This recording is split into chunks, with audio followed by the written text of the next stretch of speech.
안녕하세요. 여러분은 이런 상상을 해보신 적이 있으신가요? 언젠가 한번 큰 코 다치게 해주고 싶었던 사람이 제발로 그런 상황을 만들어 복수할 수 있게 해주는 상황 말입니다. 전 상상으로만 해봤지 실제로는 그런 경험을 해본 적이 없는데요. 만약 그런 상황이 생긴다면 정말로 통쾌할 것 같긴 하네요. 지금 상상만으로도 그런 생각이 드는데 실제로는 어쩔지도 궁금하고요. 오늘 사연의 주인공인 분은 바로 이런 상황을 겪으신 분의 얘기인데요. 전 읽는 내내 너무 재밌고 통쾌했는데 들으시는 분들은 어떻게 들으실지 모르겠네요. 아주 재밌는 사연이 준비되어 있으니까 오늘도 많은 기대 부탁드립니다. 제가 이렇게 얘기하니까 어떤 사연인지 궁금하지 않으신가요? 그렇다면 오늘도 마지막까지 저와 함께 해주시길 바랍니다. 자, 이제 그러면 오늘의 사연 시작해 볼게요.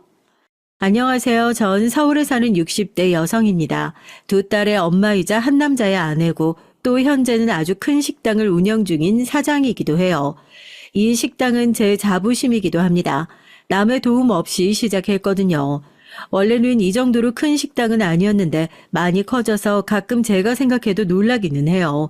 원래는 이렇게까지 크게 할 생각은 전혀 없었는데 말입니다. 굉장히 큰 한우집이에요.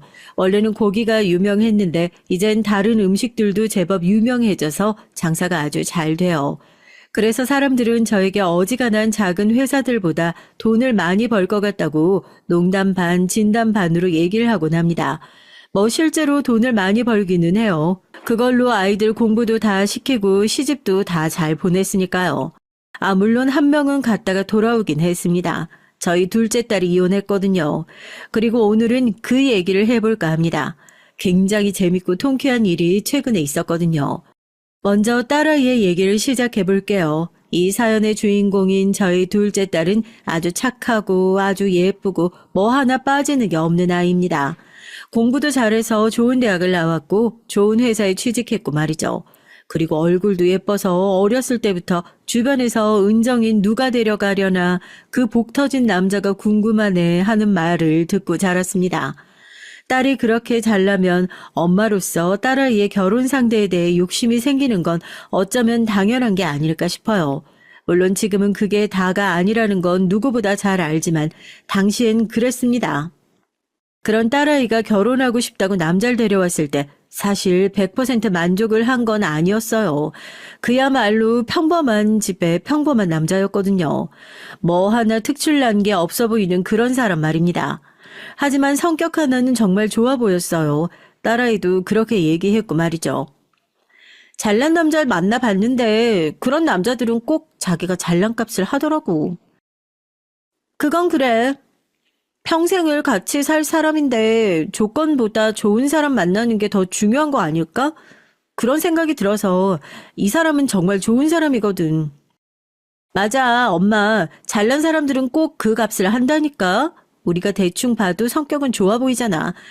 그런 사람 만나야 마음고생 안 하고 행복하게 사는 거야. 그리고 그런 말도 있잖아. 여자는 자기가 좋아하는 남자보다 자기를 좋아해주는 남자를 만나야 더 행복하다는 말. 딱 봐도 은정이 엄청나게 좋아하는 것 같더만. 대충 봐도 그래 보이긴 했어요. 저희 집에 인사 온 내내 옆에서 딸아이를 챙기고 또 세심하게 신경 쓰고 하는 모습을 보니까 우리 딸을 정말 많이 좋아하고 아끼는구나 하는 생각이 절로 들더라고요. 그래서 저도 그 전까지만 하더라도 많이 반대했지만 결국은 찬성을 하게 된 거고 말이죠. 그리고 사위도 정말 좋은 사람 같아 보였던 게 저나 남편에게도 무척이나 잘했습니다. 오늘 어머님 생신이시죠? 이거 약소하지만 제 마음입니다. 전에 은정이가 지나가다가 아버님이 무화과 좋아하신다고 하셨어서 좋아 보이길래 샀어요. 생각이 나서. 그런 세심함이 무척 마음에 와닿았던 것 같아요. 요즘 남자들이 어디 그러기 쉽나요? 아무리 가족이 될 수도 있는 사이라고는 하지만 여자친구 부모님에게 그렇게 하는 사이란 말입니다. 게다가 그렇게 딸아이가 지나가듯 한 말까지 다 기억하고 그러는 걸 보니까 당연히 호감도는 올라갈 수밖에 없었죠. 그래, 결혼해라. 네 말이 맞는 것 같다. 좋은 사람이랑 하는 게 맞지. 그래서 허락했습니다. 사실 반대를 할 때도 그렇게 적극적으로 나서서 막 반대를 한 건 아니었기 때문에 딸아이가 조금만 밀어붙였다면 마지못해 허락을 했을 거예요. 하지만 사위가 딸아이에게 이렇게 말했다고 하더군요. 그렇게 받는 허락 말고 나는 내가 좋은 사람이라는 걸 알려드리고 싶어. 그리고 진심으로 허락하셨을 때 모든 사람들의 축복을 받으면서 결혼하고 싶어. 그게 자기한테도 더 좋잖아. 하고 말이죠. 그 말을 딸아이에게 듣고선 더 사위에 대한 점수가 올라갔습니다. 정말 좋은 사람이다. 그래, 돈 많은 집안 좋고 잘난 그런 남자보다 이렇게 좋은 사람을 만나는 게 더 힘든 일일 수도 있다 하고 말이죠. 그래서 방심했던 것 같아요. 전 사위가 그렇게 좋은 사람이니 당연히 사위의 부모님인 저와 사돈될 댁의 어르신들 품성이 다들 좋으실 거라고 생각했죠. 이렇게 좋은 사람을 키워낸 거면 부모님의 인성도 아주 좋을 거라고 말이죠. 하지만 아니었습니다. 정확히는 바깥사돈 되실 분은 점잖고 좋아 보이셨는데 안사돈 될 분이 보통이 아닌 것 같았거든요. 그래도 하나 있는 아들 보내는 건데 이렇게밖에 안 받는 거는 영 섭섭한 것 같아서요. 제가 이런 섭섭한 마음을 가지고 있으면 결과적으로 좋은 고부간이 되는 것도 힘들지 않을까요? 그냥 지금 좋게 해결할 수 있는 건 좋게 하는 게 맞는 것 같은데. 대놓고 예단과 혼수를 비싼 것들을 요구하며 그렇게 얘기를 했습니다. 사실 전 그게 협박이라고 생각해요. 아마 여러분들이 보시기에도 그러지 않을까 합니다. 앞으로 시어머니인 나와 잘 지내고 싶으면 알아서 나 달라는 거 다 줘라. 뭐 그런 소리잖아요. 그 말인즉슨 뜻대로 안 해주면 시어머니 노릇을 제대로 하겠다는 말이었고요. 조금 의외긴 하더라. 네 남자친구는 성격 되게 좋아 보이던데 어떻게 그런 엄마 밑에서 그런 아들이 태어난 거지? 바깥 사더니 사람이 점잖고 좋아 보이더만. 아버지를 많이 닮았나 보네. 그렇게 안이하게 생각했습니다. 안사돈이 그렇게 속물적인 얘기를 할 때마다 바깥사돈이 인상을 찌푸리면서 안사돈을 단속하는 듯한 모습을 보이기도 했고 마지막엔 굉장히 민망하고 미안한 듯한 표정을 지으며 오늘 고생 많으셨다고는 인사를 하기도 했으니까요. 아버지를 많이 닮았나 보다라고 생각할 수밖에 없는 상황이긴 했던 것 같아요. 본인도 매번 아버지 닮았다고 얘기해. 넌 괜찮니? 저런 유난한 시어머니? 제가 딸이 걱정되어서 그렇게 물었어요. 그런데 딸아인 그게 뭐가 문제냐는 얼굴로 웃으며 어깨를 으쓱 하더라고요. 내가 같이 사는 사람 남자친구고 그리고 어차피 자주 안 볼 거야. 제사도 없는 집안이고 명절 때 모이는 분위기도 아니래고 별 문제 없을 것 같은데? 전 그래도 그게 아니라는 말이 목 끝까지 차올랐지만 그냥 삼켰어요. 어차피 허락했고 하기로 한 결혼인데 저라도 싫은 소리 하지 말자는 생각이 들었기 때문입니다. 그렇게 딸아이는 결혼을 했어요. 결국엔 안사돈이 원하는 바를 다 해줬습니다. 그리고 전세지만 신혼집도 저희 쪽에서 해줬고 말이에요. 결혼 전에 저희 식당에 사돈댁 식구들이 다 같이 왔던 적이 있었거든요. 안사돈이 저희 식당을 보고 이렇게 말했던 게 기억이 나네요. 식당 한번 으리으리하네요. 진짜 돈 많이 버셨겠어요? 엄청나게 재벌이다 뭐 그 정도는 절대 아니에요. 그래도 이 정도면 장사할 만한데요. 아이고 식당 한다고 해서 남 비위 맞춰서 돈 버는 그런 사돈댁 싫다고 처음에 얘기했었는데 그 수준이 아니네. 하고 말이죠. 아니 설사 아무리 그렇게 생각하고 말했다고 하더라도 당사자인 제 앞에서 그런 말을 하는 게 맞는 건가요? 사람이 사회성이 없는 사람도 아니고 남의 기분이라곤 단 하나도 생각하지 않고 말하는 것 같은 그 아나무인한 태도에 놀라서 입을 떡하고 벌렸던 것 같아요. 제 표정을 본 사위가 자신의 어머니를 말리는 게 보였고요. 어머니 말을 그렇게 예의 없게 하시면 어떡해요? 아, 왜 넌 또 이 엄마가 부끄럽니? 그 말이 아니잖아요. 사위와 안사돈의 그 태도를 봐서 이런 문제로 다툼이 있었던 게 이번이 처음이 아닌 것 같았습니다. 사위나 바깥사돈이나 그땐 안쓰러웠던 것 같아요. 저런 아내, 저런 엄마를 둬서 늘 저렇게 뒷수습하고 다녀야 한다는 게 말입니다. 저희 집이 아무리 돈이 많다고 해도 그게 자기 돈도 아니고 함부로 써도 되는 건 아니잖아요. 그런데 저희에게서 받아가는 걸 안사도는 늘 당연하게 생각했던 것 같아요. 밥을 먹을 때나 아무튼 돈을 써야 할 일이 있으면 언제나 저희가 쓰는 게 당연시 되어 있더라고요. 많이 버시는 분들이 사셔야죠. 말이라도 안 하면 중간이라도 갈 텐데 그러고선 꼭 그렇게 말을 해서 한 대 쥐어받고 싶었던 적이 참 많았습니다. 만약 사위마저 저희 부부에게 잘하지 못했다면 정말 많이 미워했을 것 같아요. 하지만 그럴 때마다 사위가 정말 저희에게 잘했습니다. 장모님, 이번에 제가 정말 맛있는 식당을 발견했는데요. 같이 가봐요. 장인어른, 이거 장인어른이 좋아하시는 작가책이죠? 생각이 나서 샀어요. 틈만 나면 그렇게 안부를 말하며 세심하게 챙겼거든요. 딸아이가 그렇게 유난한 시어머니를 그냥 보아 넘기는 게 사위의 잠시 잠깐의 행동들만 봐도 다 이해가 될 정도로 사위는 정말 좋은 사람이긴 했어요. 뭐 인제 와서 이런 말 다 소용없지만 말입니다. 그러다 딸아이가 임신을 했어요. 온 가족이 진심으로 기뻐했죠. 특히 저희 집은 첫째인 큰딸이 결혼하고서도 오랜 시간 임신이 되지 않았다가 뒤늦게 아이를 가진 거라 둘째도 혹시 그렇지 않을까 많이 걱정했었거든요. 적은 나이도 아니었고 말입니다. 그런데 단번에 임신되어서 모두 안심했던 기억이 나네요.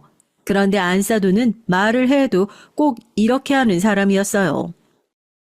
나이가 많아서 임신이 안 되면 어쩌나 했는데 다행이네요. 아이고, 그러게요. 그래도 나이 많은 엄마는 태아에게 안 좋다고 하니까 주기적으로 검사 받아보고 너도 각별히 조심해라. 알겠니? 네, 어머니. 말끝마다 그놈의 나이. 나이는 뭐 저희 딸만 많았냐고요. 사위도 나이는 많았어요. 그리고 제가 알기론 엄마의 나이뿐 아니라 아빠의 나이도 태아에게 많은 영향을 주는 걸로 알고 있거든요. 그래서 그 말이 목 끝까지 차올랐지만 그간 보고 겪은 안사도는 논리가 통하는 사람은 아니었기에 입을 다물었습니다. 자칫했다가 큰 싸움이 될 수도 있는 문제였으니까요. 지금 와서 돌이켜 생각해보면 뭘 그렇게 참았나 싶긴 해요. 잘못한 것도 하나 없고 오히려 그쪽이 다 잘못했었는데 말이죠. 다시 돌아간다면 그렇게 못된 말을 하고 시비를 걸 때마다 한마디씩 해줄 겁니다. 이제 와서 어쩔 수 없지만요. 악담에 가까운 걱정을 하는 안사돈의 그 걱정과는 달리 딸아이는 건강하게 순산을 했어요. 아들이었죠. 사실 저나 딸아이는 딸이었으면 좋겠다고 생각하긴 했었거든요. 둘째 가질 수 있을지 없을지 모르는 상황에서 하나만 낳으라면 딸이 좋다고 계속 생각하고 말했으니까요. 하지만 성별에 따라 덜 귀하고 더 귀하고가 결정되는 건 아니니까 손주가 생긴 것도 무척이나 기쁘고 행복했습니다. 딸이면 어쩌나 싶어서 그냥 악몽까지 꿀 정도였는데 다행이네. 그래도 네가 내 마음에 드는 짓을 하나는 하기는 한다. 그 말이 전 그때나 지금이나 정말 어이가 없어요. 아니 막말로 조건도 우리 집에 훨씬 낫고 딸아이가 얼굴도 더 예쁘고 공부도 더 잘했고 직업도 더 좋은데 마음에 드는 게 그것 하나밖에 없다니요. 본인이 우리 집에서 뜯어간 게 얼만데 말입니다. 아무리 제 눈에 안경이고 자기 자식이 제일 귀하고 예쁘다지만 정말 주제를 모른다는 말이 그때를 위해 만들어진 말인가 싶을 만큼 안사도는 주제 파악이 안 되는 사람이기도 했어요. 이런저런 일들이 많기는 했지만 딸네 부부는 자기들끼리 사이가 무척이나 좋았기 때문에 별 문제 없이 살았습니다. 그리고 저도 안사돈을 볼 일만 아니면 정말 스트레스 받을 일이 없었고요. 가끔 식당에 나타나서 공짜밥을 먹는 것 정도는 봐줄 수 있었어요. 물론 신경이 안 쓰였다면 거짓말입니다. 오늘도 그 사돈분이 식사 그냥 하고 가셨는데요. 뭐 어쩌겠니. 그냥 둬야지. 아휴, 오늘은 몇 명이니? 오늘은 친구분들 포함해서 4분이요. 그런데 조금 많이 드셔서 70 정도 나왔어요. 그건 내 앞으로 달아둬. 종종 저희 식당에 와서 말도 없이 그렇게 먹고서는 자기가 이 집 사돈이라고 돈을 안 내고 갔거든요. 정말 뻔뻔하다고 생각했지만 그거 뭐라고 할 수도 없는 문제이긴 했어요. 그래서 그냥 모른 척 했습니다. 그 때문에 그 문제는 남편도 딸도 그리고 사위도 모르고 저만 아는 문제이긴 했어요. 제가 아는 척을 하지 않고 가만히 내버려 두니까 둘이 셋이 되고 어느 날은 5명을 데리고 와서 거의 100만 원어치를 먹고 가는 일도 생겼지만 전 그냥 뒀습니다. 처음엔 그냥 스트레스를 받았는데 그걸 제가 감당 못할 능력이 아닌 것도 아니고 그냥 아예 없는 셈 치는 게 저를 위해서도 더 좋다고 생각했거든요. 그러던 어느 날이었습니다. 엄마, 나 어떡해?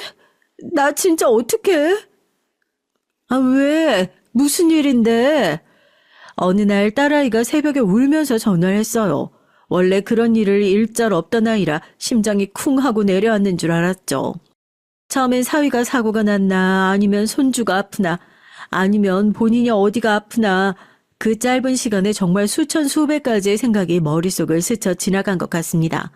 하지만 돌아온 대답은 그 수천 수백 가지의 생각 중에서도 하지 않았던 생각이었어요. 그러니까 단 한 번도 상상조차 해본 적이 없는 일이 있었던 거예요. 그 자식이 바람이 났어. 다른 여자가 생겼어. 사위의 바람. 전 정말 상상조차 해본 적이 없어요. 앞서 여러 번 얘기를 들으셔서 아시겠지만 저희 사위는 정말 근래에 보기 드문 좋은 사람이었거든요. 정말 많이 좋아했고 정말 많이 믿었습니다. 그런데 사람은 그런 것만 보고는 알 수 없는 거였더라고요. 사위가 이런 식으로 뒤통수를 칠 거라곤 정말 생각도 못 해봤고요. 뭐라고? 아이, 그게 정말이야? 아, 진짜야? 처음엔 저도 믿지 못해서 여러 번 되물었던 것 같아요. 그런데 딸아이의 울음소리는 어느새 오열이 되어 있었습니다. 나도 정말 그럴 리 없다고. 아닐 거라고 생각했는데. 딸아이는 우느라 말을 제대로 못했어요. 그리고 딸아이에게 들은 얘기는 이랬습니다. 사위는 어느 날부터인가 집에 늦게 들어왔고 잦은 회식을 했답니다. 원래 회식이 그닥 많지 않은 회사였던지라 딸아이는 당연히 뭔가 이상하다고 생각을 하게 됐고요. 그리고 사위에게 그런 말을 하면 버럭 소리를 지르면서 다짜고짜 자기를 의심하냐고 화를 냈다는 겁니다. 사실 전 사위가 화를 내는 모습을 본 적이 없었기 때문에 그런 모습을 상상하기 힘들었거든요. 그런데 딸아이도 그런 사위의 모습은 처음 봤다고 하더라고요. 그래서 너무 이상해서 내가 아는 사람을 통해서 조금 알아봤거든. 딸아이는 건너서 사위의 회사에 아는 사람이 있었거든요. 그런데 그 사람이 우리 회사는 여전히 회식이 없고 있어도 점심 회식이라 저녁에 회식한다는 거 듣지도 보지도 못했다고 하더라고. 그러면서 사내에 이상한 소문이 돌고 있기는 하다는 말까지 들을 수 있었다고 했어요. 사내의 신입사원과 사위가 너무 많이 붙어 다녀서 회사 사람들도 그 두 사람의 사이를 의심 중이라는 말입니다. 그 말까지 들었지만 그래도 난 안 믿었거든. 절대 아닐 거라고. 우리 남편 같은 사람이 그럴 리가 없다고. 그런데 내 앞에서 전화를 안 받고 밤에 내가 자고 있으면 몰래 나가고. 이건 바람이 아닐 리가 없잖아. 그래서 내가 미행을 했어. 울다 지쳐 그렇게 말하는 딸아이의 목소리에 가슴이 찢어지는 줄 알았어요. 저희 딸은 그런 걸 생각할 수 있는 아이가 아니에요. 누군가를 의심해서 뒤를 따라가고 그런 거 말입니다. 딸아이의 성품상 그렇게 하기까지 얼마나 많이 마음고생하고 고민하고 그러다 그렇게까지 했다는 걸 엄마인 전 알 수 있었거든요. 그런데 그 소문이 다 맞더라. 거의 그 여자의 집에서 살다시피 하던데 출근도 출퇴근도 거기서 하고 그 이웃들은 심지어 그 두 사람이 신혼부부인 줄 아는 사람들도 많더라고. 대놓고 그렇게 사니까. 충격 그 자체였어요. 그건 거의 두 집 살림인 거잖아요. 저도 다리에 힘이 풀리는 느낌이 들었습니다. 제가 받은 충격이 그 정도인데 딸아이는 어땠겠어요. 그래서 제가 말을 더듬더라고요. 손과 발이 떨리고 있다는 것도 그때쯤 알았던 것 같아요. 다 얘기했더니 인정하더라. 순순히? 그러면 순순히 인정해야지 뭐 어쩌겠어. 내가 사진까지 다 찍어놨는데 그 집 드나드는 거 잘못했고 죽을 죄를 지었대. 내가 하자는 대로 다 하겠대. 사위는 딸아이에게 무릎을 꿇고 딸아이가 원하는 대로 다 하겠다고 했다더군요. 이혼을 하자면 하고 이대로 같이 살자고 하면 하고 헤어지자고 하면 헤어지고 아무튼 원하는 대로 다 하겠다고요. 나 그 모습이 더 자존심 상했어. 바짓가랑이 붙잡고 울며 불며 자기가 잘못했다고 날 잡아야 되는 거 아니야? 뭐가 그렇게 담담해? 잘못은 본인이 저질러 놓고 내가 왜 더 힘들어야 하는데? 딸아이는 그렇게 말하며 또다시 엉엉 울었습니다. 그런 딸아이의 울음소리를 듣고 있는데 사위 그 새끼를 당장이라도 찢어 죽이고 싶다는 생각이 들더라고요. 그 개 같은 자기 어머니를 내가 왜 여태 봐줬는데 뭐 하나 가진 것도 잘난 것도 없는 놈한테 내가 그간 얼마나 잘해줬는데 하는 생각이 들어서 말입니다. 넌 어떻게 하고 싶은데? 눈물이 나오려는 걸 꾹 참고 딸아이에게 물었죠.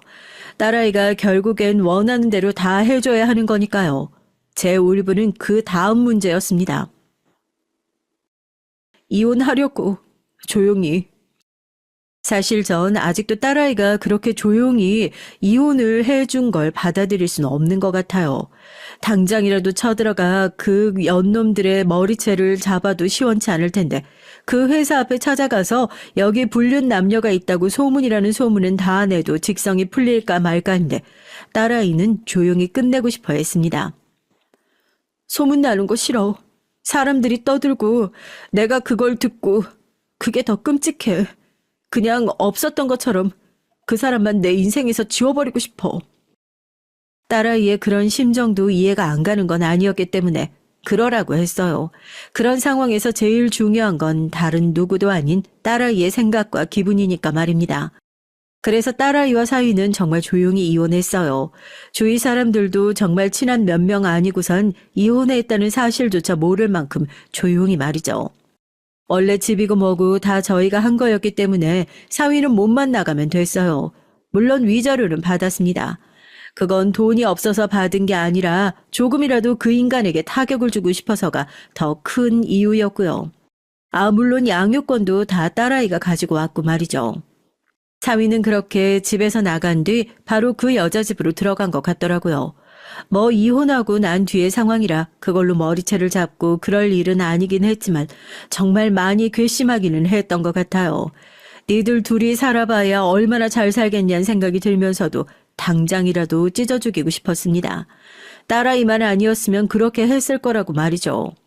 저도 마음고생을 꽤 심하게 했어요. 저나 남편이나 살이 쭉 빠졌거든요. 사위가 정말 좋은 사람이라고 생각하고 믿었기 때문에 그에 대한 배신감이 가장 컸습니다. 그리고 그렇게 아직 어디에다가 울분을 다 표하지 못했던데 그럴 만한 일이 딱 생겼어요. 그리고 이게 이곳에 사연을 보내게 된 가장 결정적인 사건이기도 합니다. 사장님! 그 전날도 밤늦게까지 딸아이 생각으로 잠을 이루지 못하고 있다가 느지막이 식당으로 나갔죠. 그런데 식당 직원 중 하나가 절 굉장히 곤란한 얼굴로 바라보며 말을 걸었습니다. 전 처음에 뭔 진상 손님 하나가 왔나 싶었죠. 왜? 진상 손님 떴어? 아니, 그게 아니라 또 그 사돈분 오셨거든요. 뭐? 안사돈이 왔다더군요. 저희 식당에 말입니다. 전 순간적으로 이게 무슨 상황이지 하는 생각이 들었어요.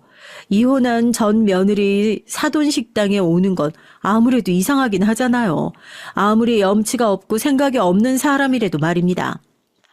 그런데 이번엔 같이 데리고 오신 분이 좀 많거든요. 20명은 되는 것 같은데 동창분들 같았어요. 심지어 이번엔 친구를 둘 셋도 아니고 동창들을 우르르 끌고 왔다더군요. 바로 알 수 있었습니다. 저 아줌만 자기 아들이 이혼한 걸 모르는구나. 그 자식이 자기 엄마한테도 얘기를 안 했구나 하는 사실을 말입니다. 전 바로 사위에게 전화를 했어요. 그 일이 있고 처음으로 전화를 거는 거였습니다. 장모님. 사위가 놀라서 그렇게 말하더군요. 제가 전화할 거라고는 꿈에도 몰랐을 테니 놀랄만 하긴 했습니다. 그런 사위에게 제가 얘기를 했죠. 내가 왜 자네 장모인가? 그리고 자네 어머니는 자네 이혼한 거 모르나? 그게 왜? 자네 어머니 지금 우리 식당에 자기 동창들 우르르 끌고 왔는데 이거 어떻게 설명할 건가? 어? 사위는 그 말에 굉장히 당황해서는 자기가 지금 가겠다며 전화를 끊더군요.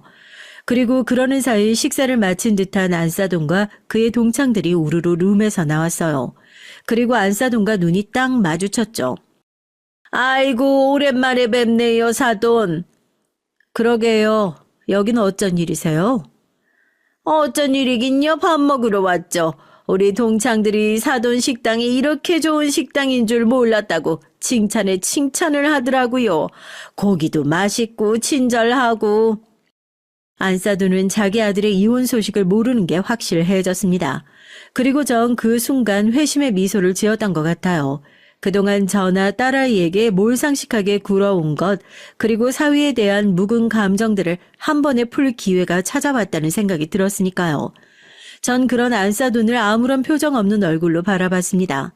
안사돈 옆에 다른 동창들이 고기가 맛있다는 둥, 잘 먹었다는 둥 하는 소리를 해대는 게 느껴졌어요. 전 그런 그들을 잠시 바라보다가 직원에게 고개를 돌리고는 이렇게 말했습니다. 얼마 나왔니? 325만 원이요.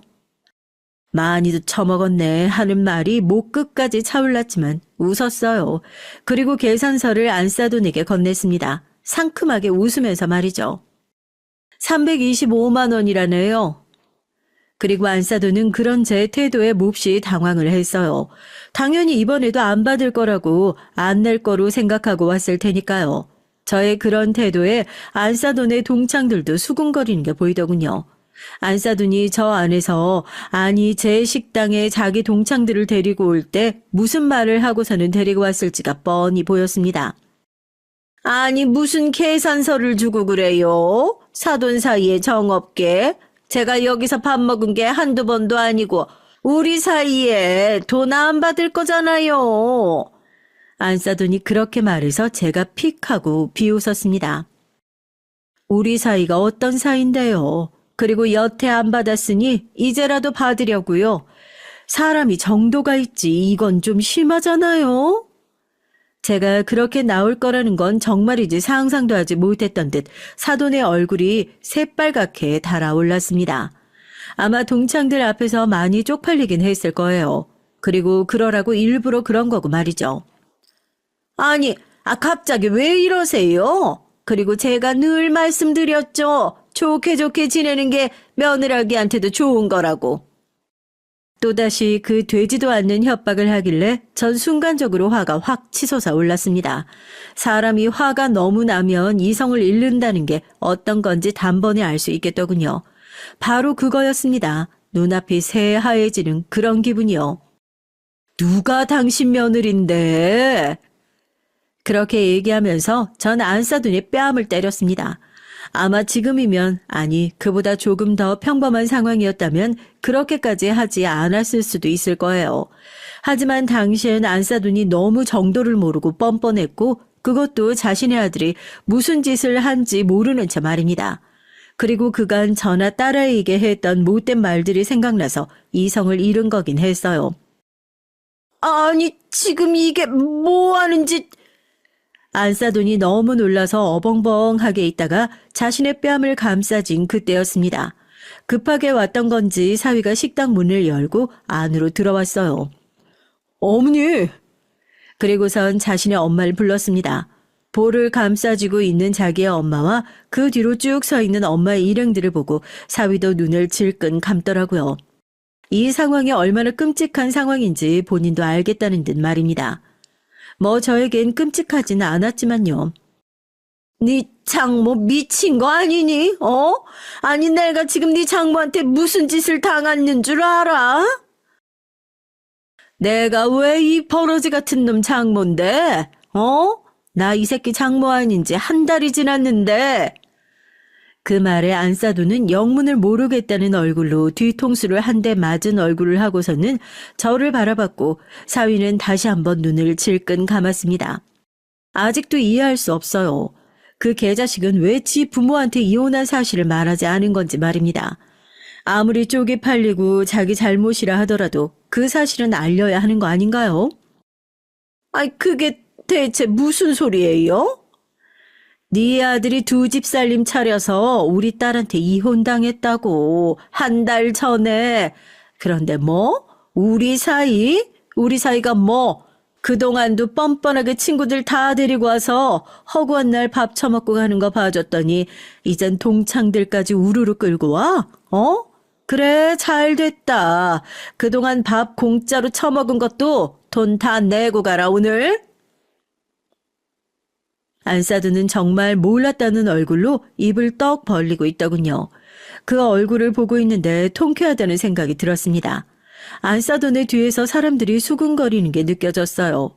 그걸 깨달은 안사돈의 얼굴이 순식간에 쪽팔림으로 새빨갛게 달아올랐고 말이죠.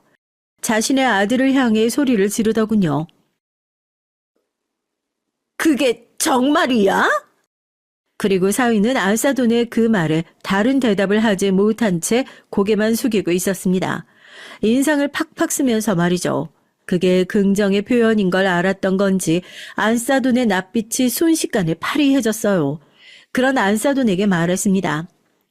이혼 도장 찍고 집 나가서 그 바람난 여자의 원룸에 같이 지내는 모양인데 어디 새며느리랑 한번 잘 살아보세요. 그리고 그 전에 그동안 먹은 거 계산이나 하시고 보니까 대충 1,000만 원쯤 되네.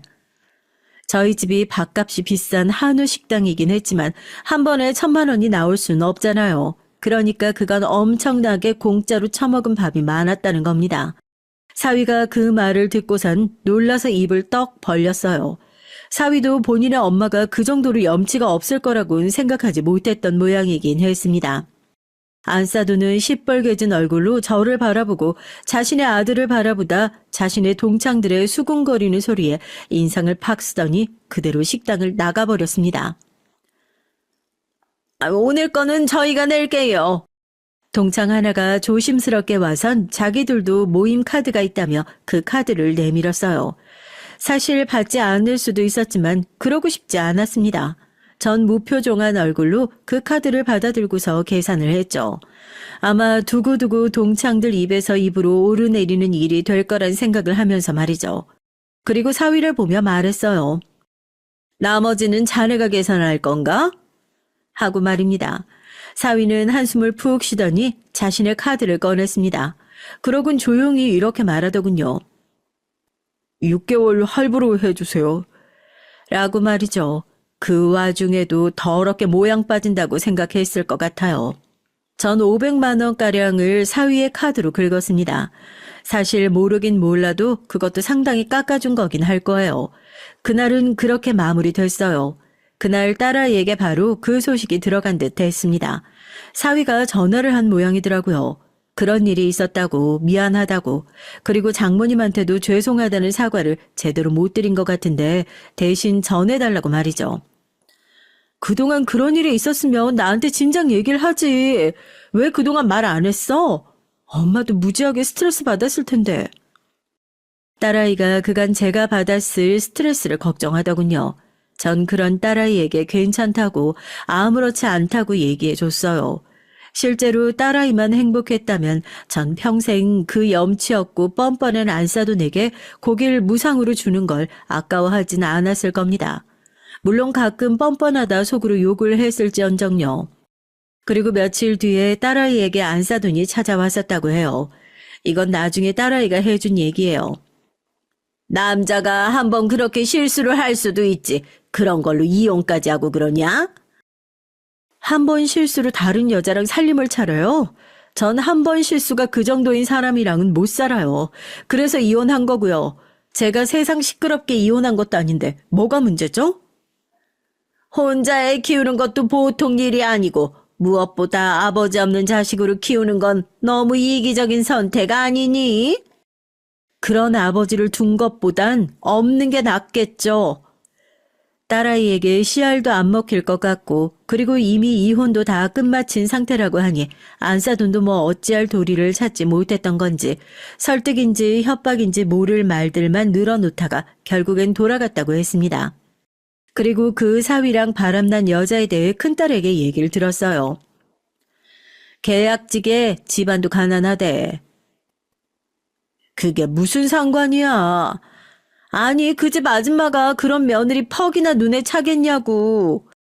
큰딸 말에 의하면 사위가 바람이 난 여자가 사위의 회사 계약직에 집에 딸린 식구가 많은 여자라고 하더군요. 그러면서 은정이 같은 며느리 보다가 그 며느리가 눈에 찰 리가 있겠느냐고요. 게다가 그렇게 욕심이 많은 양반이 말이죠. 저도 그 얘기를 들으니 조금 더 마음이 풀리긴 했던 것 같습니다. 그리고 아니나 다를까 그 상간녀를 찾아가서 머리채를 잡았다는 소식을 머지않아 들을 수 있었어요. 듣기론 너 같은 년이 감히 우리 아들을 꼬여내서 우리 아들 신세 망치게 했다. 뭐 그러면서 때린 것 같더라고요. 웃기지도 않아요. 누가 누굴 꼬여내요. 손바닥도 마주쳐야 소리가 나는 거지. 바람은 둘이 피운 건데 말입니다. 사실 저나 저희 딸은 그 일이 더 퍼지는 걸 원한 건 아니었거든요.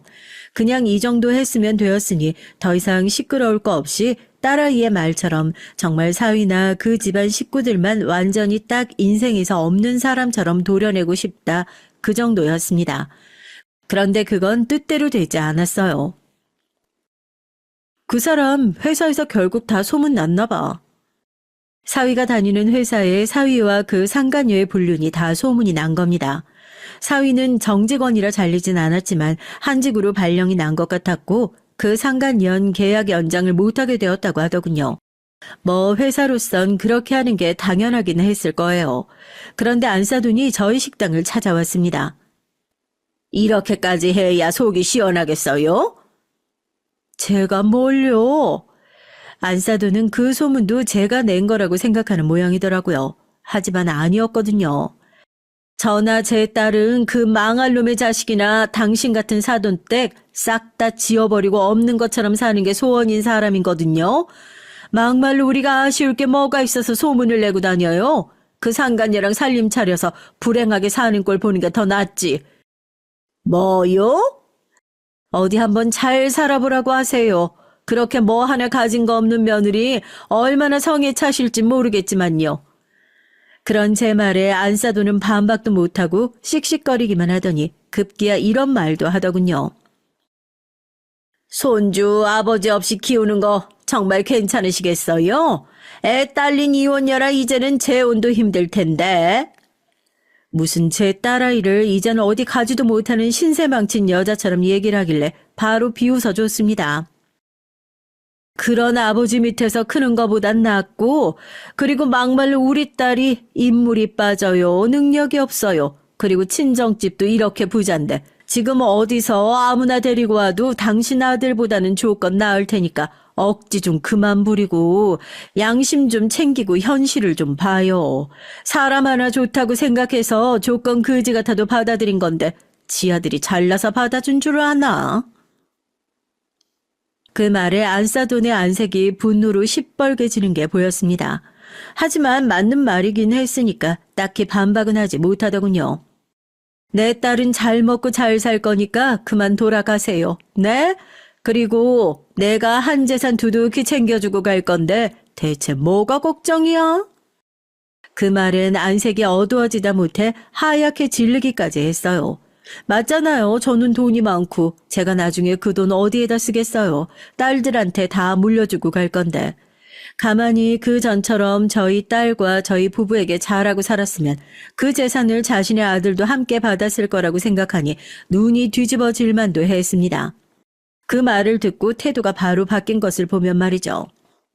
사돈, 제가 우리 아들 잘 설득하고 그 미친 새끼 제대로 혼쭐을 내줄 테니까 한 번만 용서해 주시면 안 될까요?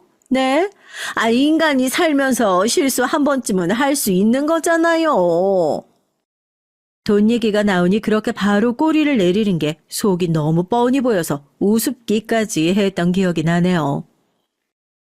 이미 한 번 깨진 그릇은 원래로 되돌릴 수 없는 겁니다. 전 그 망할 새끼 다시 얼굴 보는 것도 소름 끼치니까 다시는 저 찾아오지 마세요. 한 번만 더 이렇게 식당으로 찾아오시면 업무방해로 신고합니다. 네? 그렇게 안사돈을 쫓아냈습니다. 끝까지 잘못했다 봐달라 했지만 정 그럴 생각이 단 하나도 없었어요. 설사 딸아이가 그러고 싶다고 해도 안 되는 문제였습니다. 안사도는 그 뒤로 딸아이에게도 몇 번 더 찾아가서 읍소 아닌 읍소를 한 것 같았지만 딸아이가 다 쳐낸 것 같았어요. 그리고 그러던 와중에 정말 기가 찬 일이 있었습니다. 그 상간녀가 임신을 한 거예요. 정말 웃기지도 않죠. 그 상간녀가 임신했다는 소식 이후로 안사도는 저나 딸아이를 찾아오는 일을 그만뒀습니다. 본인도 이젠 정말 물 건너갔다는 걸 알았던 거겠죠. 물론 그 문제로 난리가 났다는 건 들었습니다. 절대 안 된다고 아이 지우라고 했다던데? 뭐? 아이를 지우면 우리가 받아주기나 하고? 그러니까 그래도 너 같은 걸 어떻게 며느리로 들이냐고 눈에 흙이 들어가도 안 된다고 노발대발해서 그냥 그 둘이서 혼인신고하고 산대. 그것들도 진짜 징하긴 하네. 그 원룸에서? 아니 이제 애도 태어나고 그 동네에도 소문이 파다해서 옆 동네 작은 빌라로 갔다는데 나도 자세하게 어딘지 모르고. 정 큰딸에게 그 소식을 동생에게 전하지 말라고 했어요. 아무리 정이 다 떨어지고 끝난 사이라고 하더라도 아이를 가지고 그러고 산다는 걸 들으면 씁쓸할 수 있잖아요. 딸아이는 이미 알고 있는 것 같긴 했지만요. 그렇게 한동안 사위도 안사돈에 관한 얘기나 소식을 들을 수 없었습니다. 저희가 누구에게 물어보거나 알아보려고 하지 않았기도 했고요. 이젠 정말 끝이라고 모르는 사람처럼 지내고 싶은 마음이 가장 컸으니까요. 딸아이의 말처럼 그 부분만 지워버리고 싶었던 것 같아요. 그런데 참 이게 악연도 인연은 인연인지 우연히 딱 마주쳤습니다. 장을 보러 딸아이와 마트에 갔었을 때였어요. 그때 마침 장을 보러 온 건지 아니면 뭔지 몰라도 안사돈이 멀리서 카트를 끌고 걸어오는 게 보였습니다. 처음엔 안사돈 혼자인 줄 알았는데 뒤에 젊은 여자 하나가 난처한 얼굴을 하고 따라오고 있더군요. 직감적으로 알 수 있었습니다. 그 상간녀라는 걸 말이죠. 사실 저라면 모르는 척을 했을 것 같은데 안사돈은 거기서 아는 척을 하고 멈춰 서더라고요. 아마 본인도 모르게 그랬을 거라고 생각해요. 그리고 뒤따라오던 여자도 안사돈의 그 시선을 따라 저와 딸아이를 봤어요. 그리고 딸아이를 보고서는 표정이 더욱 굳었습니다. 이 동네는 어쩐 일이세요? 어쩐 일이긴요. 우리 큰애가 이 동네 사니까 온 거지. 안사돈은 그제야 저희 큰딸이 어디 사는지 생각이 났다는 듯 하는 표정을 짓더니 인상을 팍 쓰더군요. 그리고는 저와 딸아이의 차림새를 살피는 걸로 보였습니다. 그런 안사돈을 보고 나서야 저도 안사돈과 그 상간녀의 차림새를 살피게 되었던 것 같아요. 물론 사람을 보이는 외형만으로 판단하거나 해서는 안 되는 거지만 그날은 안사돈과 그 상간녀는 굉장히 추려하게 입고 나오긴 했습니다. 안사돈은 누가 봐도 집 앞을 막 나온 듯한 헐렁한 바지에 티셔츠였고 그 상간녀도 원피스를 입었는데 그냥 티셔츠 같은 상당히 오래 입은 듯한 긴 티셔츠를 원피스를 입고 있었죠. 반면 저와 딸아이는 그때 백화점에서 쇼핑하고 큰딸네 가는 길이었거든요. 큰딸이 사달라고 한 게 있어서 급하게 사러 주변 마트에 들어온 거였고 말이죠. 그래서 나름대로 비싼 옷을 입고 가방을 들고 있었습니다. 마트에 가는 차림새가 아니긴 했어요. 저희를 위아래로 훑어보던 안사돈이 조금은 부끄러워진 듯 자기의 차림새를 한번 보더니 헛기침을 하더군요. 그리고는 이렇게 말했습니다. 누가 동네 마트를 그렇게 차려입고 와요? 누가 봐도 열등감이 느껴지는 말투로 말이죠. 그래서 제가 더 열받으라고 더 배 아프라고 이렇게 말했습니다.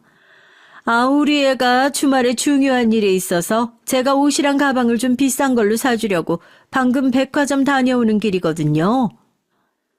중요한 일, 그게 뭔데요? 알아서 뭐하게요? 아마 안사돈의 머릿속엔 한 가지 생각밖에 떠오르지 않았을 겁니다. 사실 저도 그렇게 생각하라고 일부러 한 말이기도 했어요. 주말에 딸아이는 동창 모임을 가는 거였거든요. 하지만 선으로 생각하라고 일부러 그렇게 말한 거였고요. 선이라도 보나 보죠? 안싸돈이 아무렇지 않으려 노력하는 얼굴로, 하지만 궁금해 죽겠다는 얼굴로 그렇게 물었습니다. 그 속마음이 너무 뻔히 보여서 웃음이 나올 뻔하는 걸 겨우 참았던 기억이 있네요. 그러든가 말든가 무슨 상관이신데요? 남의 집 딸 일 궁금해하지 마세요. 내 손주 엄마이기도 하니까 그렇죠? 다른 손주나 챙기시죠? 상간녀를 힐끔 보고서 그렇게 말을 하고 돌아섰습니다. 그런 제 딸과 제 뒤로 안싸돈의 다급한 목소리가 들려왔습니다.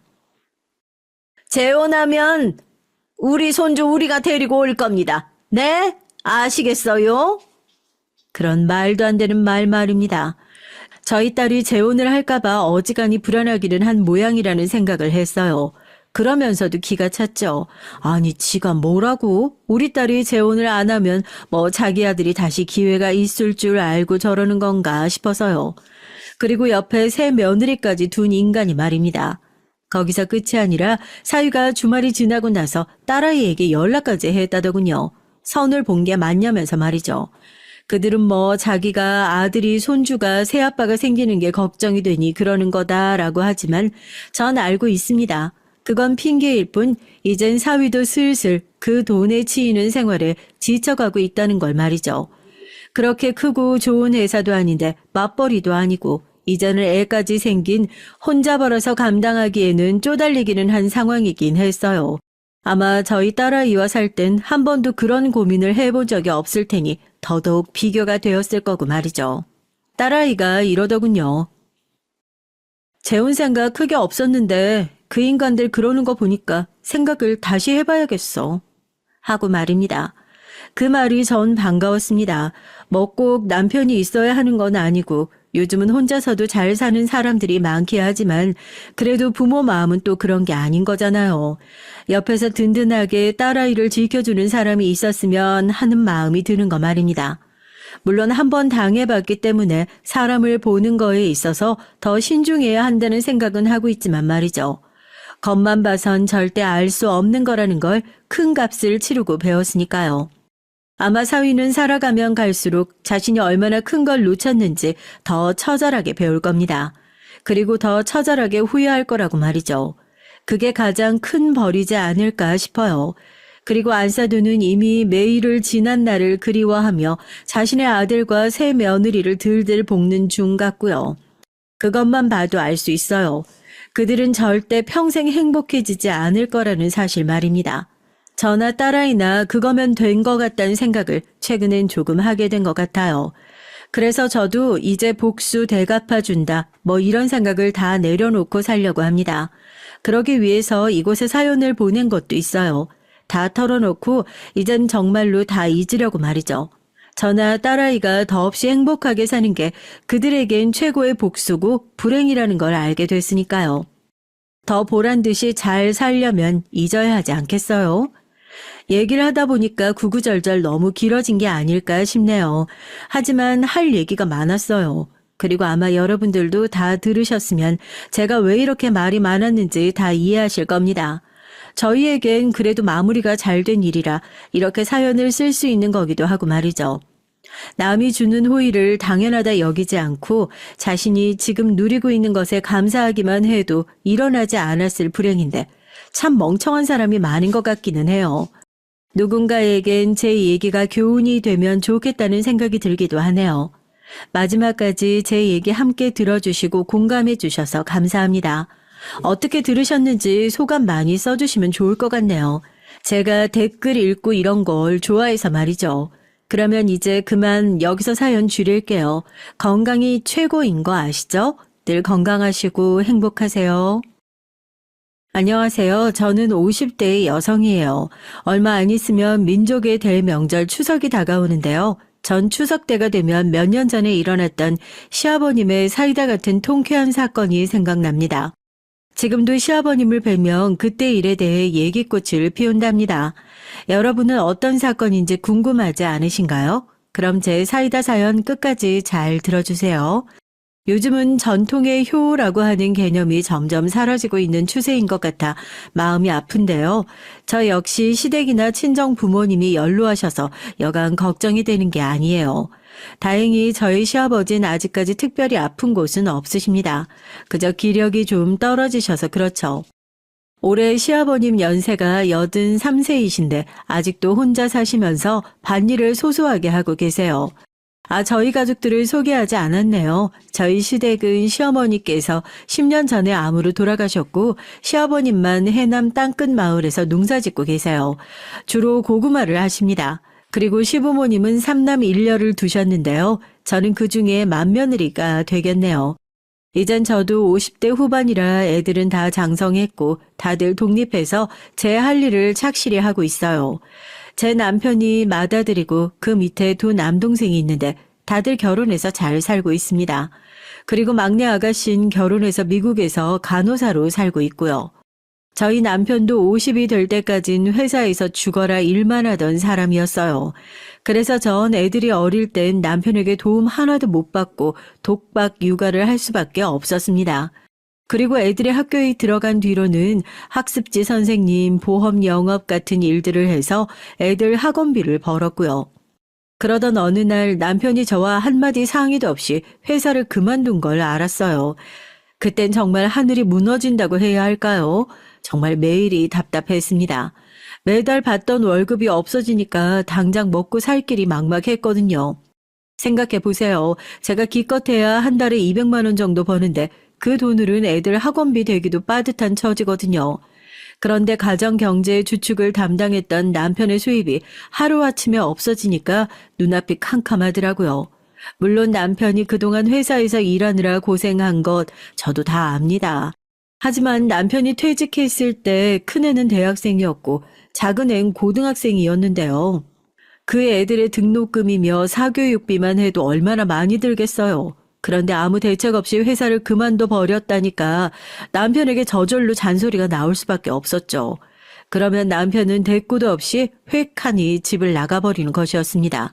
제 잔소리가 듣기 싫다는 무언의 시위 같은 것이었죠.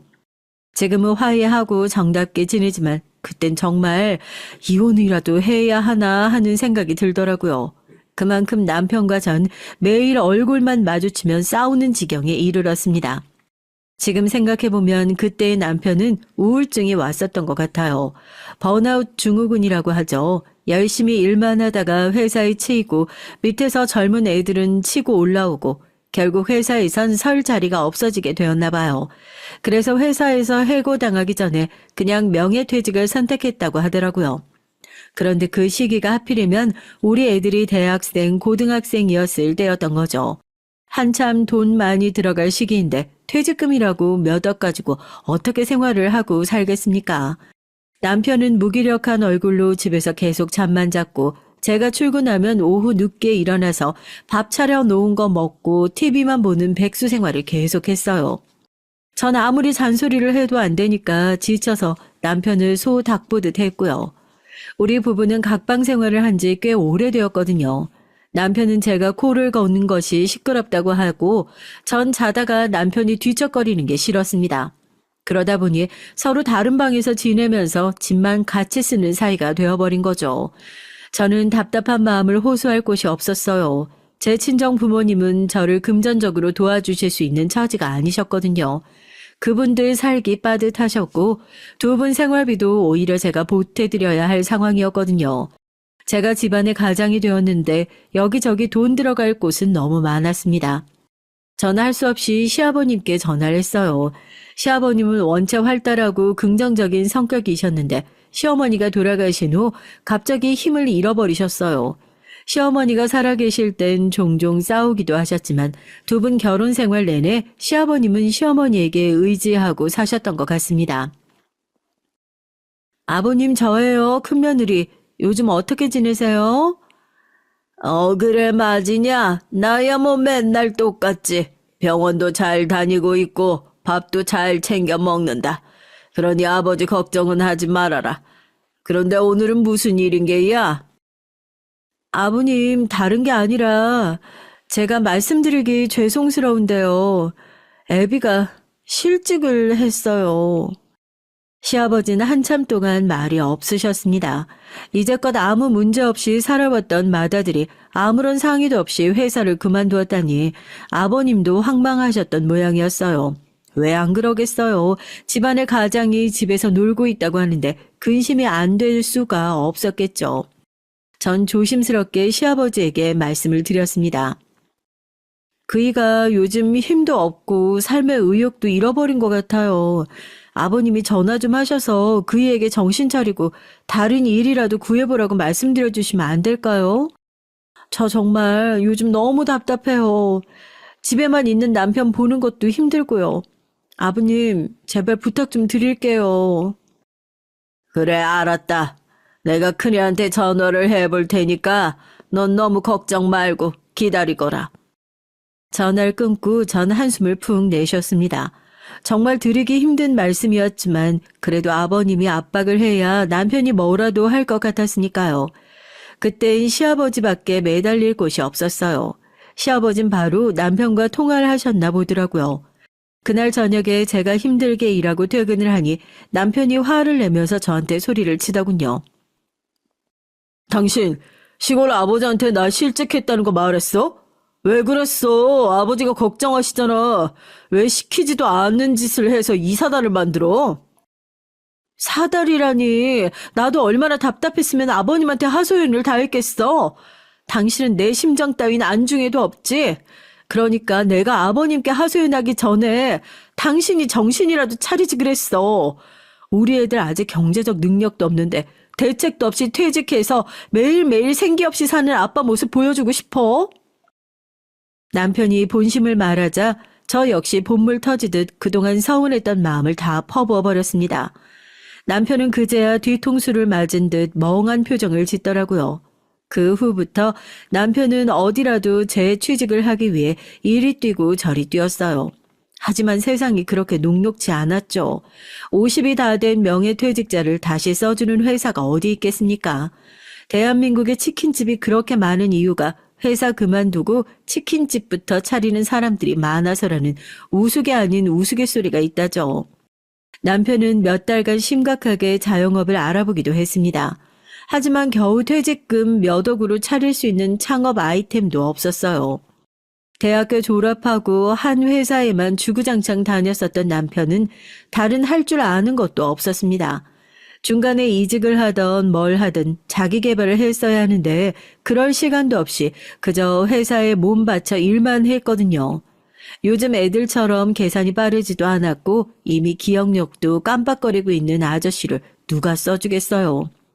남편은 매일 집에서 컴퓨터로 입사 원서를 쓰고 구직 사이트에 올려놓고 면접을 보러 다녔지만 취직에 번번이 실패했습니다. 남편은 면접을 보는 족족 다 떨어지자 술로 하루하루 보내는 것이었어요. 한 잔이 두 잔이 되고 한 병이 두 병이 되고 전 그러다가 남편의 건강이 심하게 상할까 걱정이 되기 시작했어요. 전 술을 먹으려는 남편을 막고 남편은 저 몰래 술을 마시려고 매일 신경전이 계속됐습니다. 그러다 지친 전 다시 한번 시아버지에게 도움을 요청했어요. 그랬더니 시아버진 남편을 호되게 혼내주셨습니다. 집안의 가장이라는 애가 말이야. 매일 술로 세월을 보내려고 하면 어떡하냐. 그렇게 일자리가 없으면 애비가 하는 고구마 농사나 와서 거들어. 나도 몇만 평 되는 밭 혼자 하려니까 힘들다. 그러니 네가 와서 애비도 도와주고 애비 밑에서 일해서 돈 벌어가면 되잖니. 그걸로 우리 손주들 먹여 살리면 되지. 왜? 농산 힘들어 못 짓겠니? 80 먹은 이 애비도 하는데 이제 겨우 50인 네가 못한다는 게 말이나 돼? 시아버지의 호통소리에 남편은 또 그제야 뭔가 해결이 된 것 같았어요. 남편은 당장 가벼운 짐을 싸고 시아버지가 계시는 해남의 시댁으로 내려갔습니다. 저와 남편은 그렇게 주말 부부가 됐어요. 주 5일간 남편의 아버님을 모시면서 해남에서 살고 토요일 아침에 집으로 올라와 애들과 저와 함께 서울집에서 지냈고요. 남편도 50대가 되어 정직하게 땀을 흘리면서 농사를 지어보니 우울증도 치료가 된 것 같았습니다. 사실 낮에 땀 흘려 일하면 밤에는 정신없이 쓰러져 자기 바빴을 거잖아요.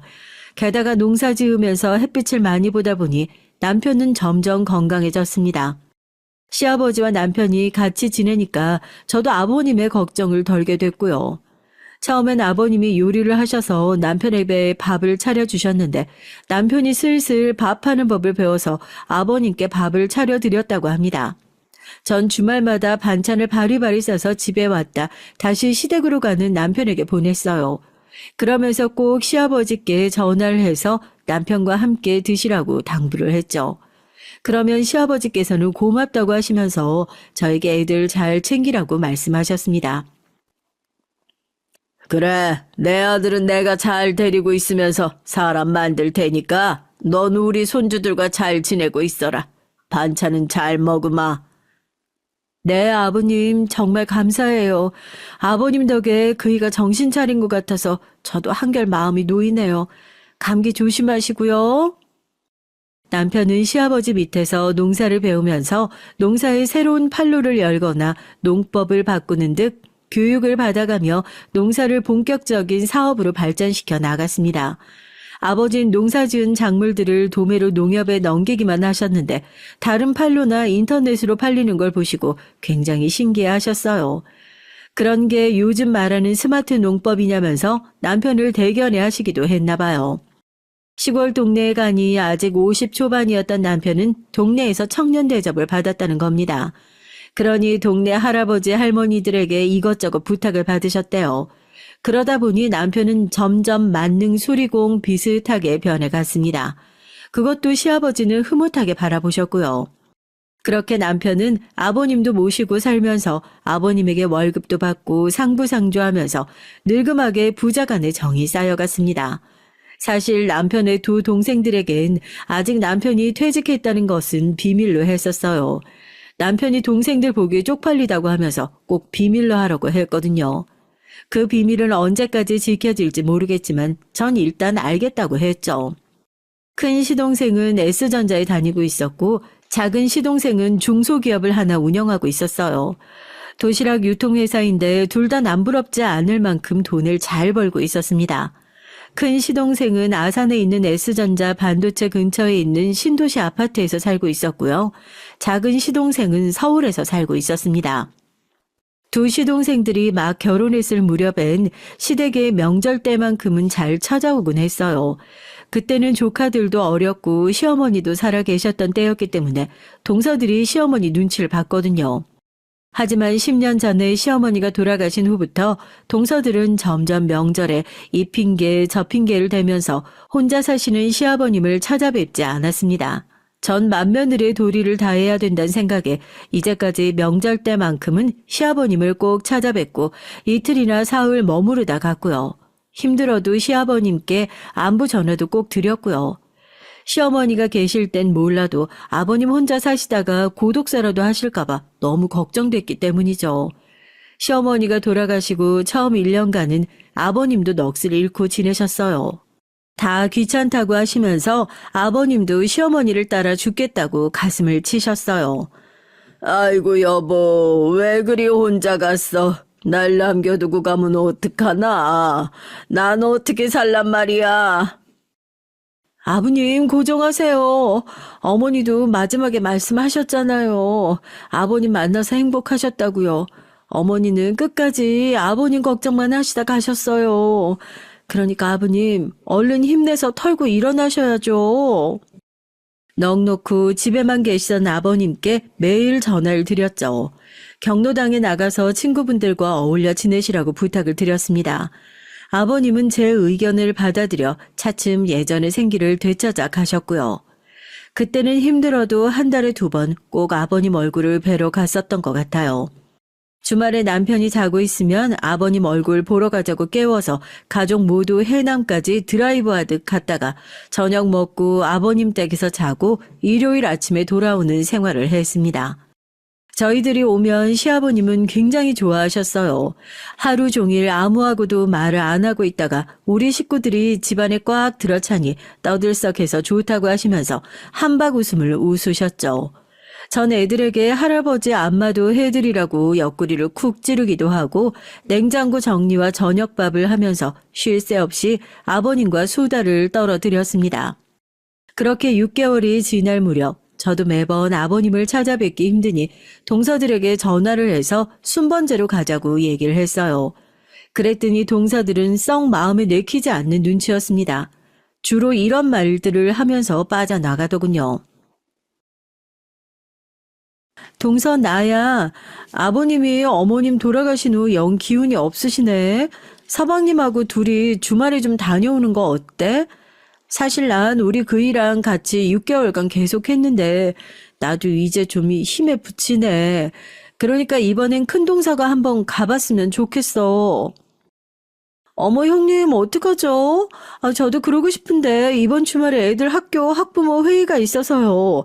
제가 초등학교 학부모 회장이 돼서 죄송해요. 아버님은 다음에 찾아뵐게요. 그래. 그럼 어쩔 수 없지. 작은 동서한테 전화해볼게. 그렇지만 작은 동서한테 전화를 해도 마찬가지였습니다. 작은 동서 역시 애들이 너무 어리다, 남편이 쉬는 날이 없다 하는 핑계를 대면서 며느리의 도리를 하지 않고 요리조리 빠져나가는 것이었어요. 전 처음엔 두 동서들의 말을 곧이곧대로 믿었어요. 그리고 동서들을 이해하려고 노력했고요. 그저 살기 바빠서 애들이 어려서 못 간다는 말은 사실 핑계에 불과한 것들이었는데 말이죠. 전 보험 영업을 하면서도 남편과 함께 애들을 데리고 해남까지 내려갔었는걸요. 그런데 동서들은 시동생들이 돈을 잘 버니까 집에서 애들 건사하고 전업주부로 사는데도 한 달에 한 번 아버님을 찾아뵙는 것조차 싫어하는 것이었습니다. 제가 봤을 때 동서들은 시아버지를 모시려는 마음 자체가 없었던 것 같아요. 그러면서 뒷구멍으로는 애들과 해외여행 다니고 방학 때 캐나다로 한 달 동안 어학연수를 간다고 어쩐다고 하더라고요. 지금 생각해보니까 참 밉살스러운 동서들이었네요. 전 그런 사실들을 최근에서야 알았거든요. 그래서 동서들한테 더 배신감이 컸었는지도 모르겠어요. 아무튼 전 동서들의 속이 뻔히 보였지만 제가 뭐라고 싫은 소리를 한다고 해서 들을 것 같지도 않았습니다. 전 그냥 체념하고 나만이라도 시아버님께 신경을 써드리자고 결심했어요. 그렇게 10년간 쭉 이 생활을 이어오고 있었습니다. 자꾸 얼굴을 보다 보니까 아버님도 저한테 잘해주시고 남편도 아버님 덕에 생기를 찾아가는 것이 느껴졌고요. 전 그냥 그것만으로도 됐다고 위안을 삼으면서 만족하려고 했습니다. 저한테 그 일이 일어나기 전까진 말이죠. 그 사건이 있던 해에도 마침 추석 무렵이었던 것 같아요. 여느 때와 다름없이 전 추석 명절을 지내려고 애들과 함께 해남으로 갈 준비를 하고 있었어요. 이번에 가면 명절 음식도 음식이지만 아버님께 기운나는 보양 음식을 해드리려고 했거든요. 아버님께 해드릴 음식 재료 장 본 것들도 챙기고 아버님 관절에 좋은 약이나 선물 같은 것들도 챙겼습니다. 그렇게 짐을 챙기다 보니 꽤 무겁더라고요. 남편은 올라오지 말고 해남에 있으라고 했어요. 그리고 애들에게 캐리어를 끌게 하고 제가 운전을 해서 해남의 시댁으로 가고 있었습니다. 차 안에서 애들은 저희들 삼촌들에 대한 얘기들을 하더군요. 전 듣진 않는 척 했지만 애들의 얘기는 놀라운 것이었어요. 사촌들끼리 무슨 단톡방을 만들었는데 거기서 조카 애들이 이런 추석 명절에 뭘 하느냐는 것이 화두로 올라왔었던 모양이에요. 다들 추석 명절에 뭐해? 해남 할아버지 댁에 올 사람은 없나? 우린 동남아로 여행 가는데? 우리도 가는데 형네는 어디로 가? 우린 보라카이. 와, 우린 베트남 가는데 좋겠다, 보라카이. 거기 바다 엄청 좋다면서? 베트남에서도 맛있는 거 많이 먹고 올 수 있잖아. 난 거기가 더 부러운데? 말없이 카톡이 울리는 단톡방을 보고 있던 작은 아들이 갑자기 저에게 이런 푸념을 하는 것이었어요. 우리는 왜 명절마다 시아버지가 계시는 해남으로만 가야 하느냐고요. 제 사촌 동생들이 명절 때마다 시댁에 안 가고 해외여행만 다니는 것이 부러웠던 모양입니다. 전 작은 아들에게 엄하게 타일렀어요. 그런 말 하면 안 된다고요.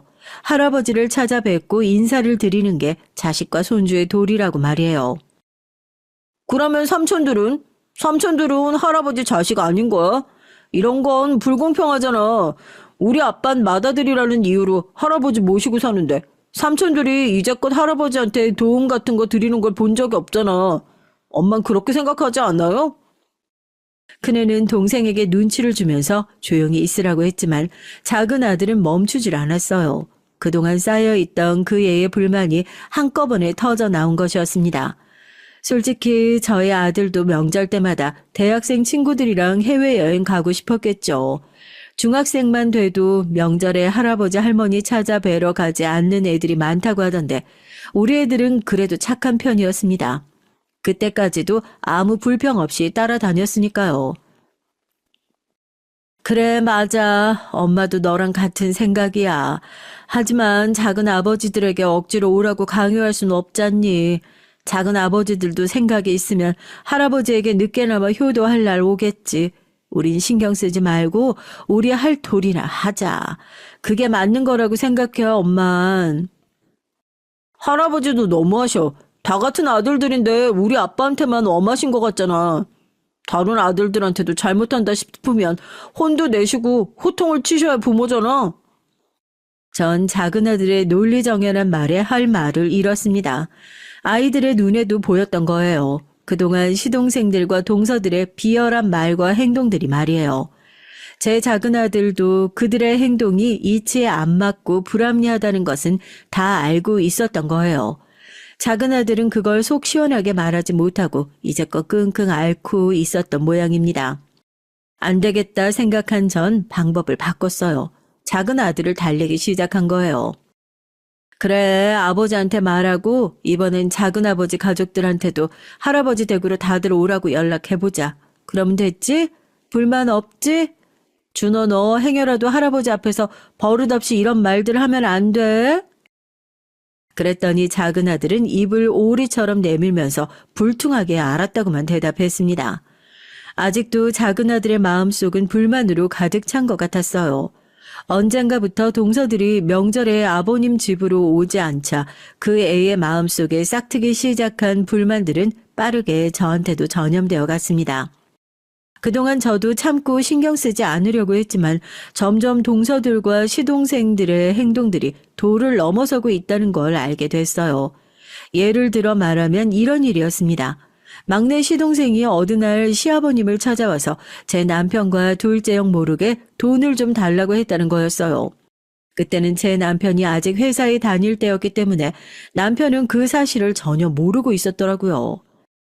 시동생은 도시락 유통사업을 하고 있었는데 직원들 월급이 밀렸다고 하면서 아버님께 1억만 달라고 사정을 했다고 합니다. 아버님은 막내 아들이 측은한 마음에 아무 생각 없이 1억을 빌려주셨고요.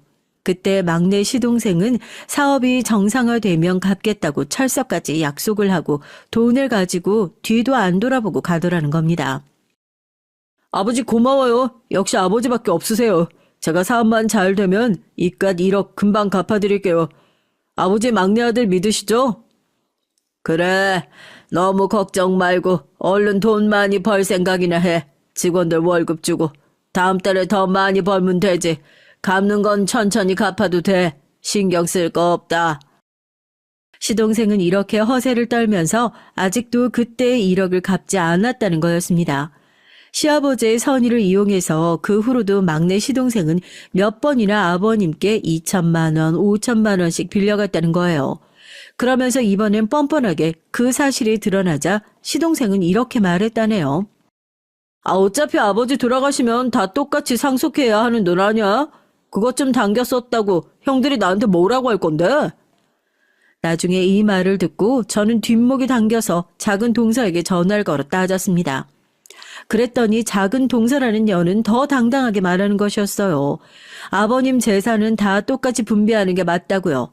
아니 세상에 그런 불공평이 어딨나요?